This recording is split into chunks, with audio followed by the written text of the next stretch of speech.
So Chris, our museum coordinator, had a question from a guest last week. It's not a big question, but it keeps coming up and people are wondering.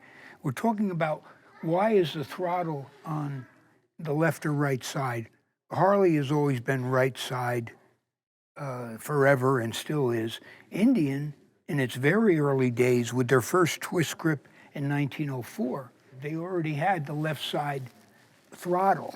So in 1905, so they started with the left and the right was the spark. Although the spark, you're not adjusting it as much, you're just once or twice during the ride. So that would be the start of the left side throttle on Indians, and they carried it all the way through to 1953. Towards the 30s or 40s, you could, since the cables and a lot of the ends were interchangeable, you could change the side, and then on a lot of them you could change the shifter, to the other side. So then you'd have a right-hand throttle with a left-hand shifter, hand shift. Foot clutch always remained on the left side, brake on the right, so that was standardized.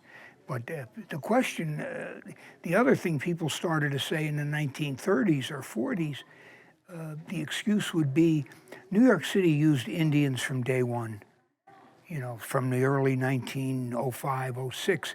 And the one that really got it started was when Teddy Roosevelt was police commissioner. Before he was president, he was the one that got policemen on bicycles. Of course, as it went forward, the bicycle evolution, then they added the motor.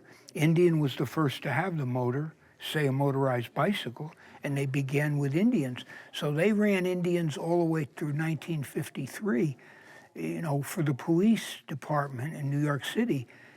So the big story would be, the policeman needs his right hand for the pistol. So when he draws his firearm, he can fire as he's riding down the road, or chasing a suspect. That would be a little tough, all the controls of the motorcycle, then the gun.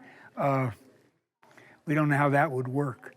But that's one of the stories about the left versus right twist grip.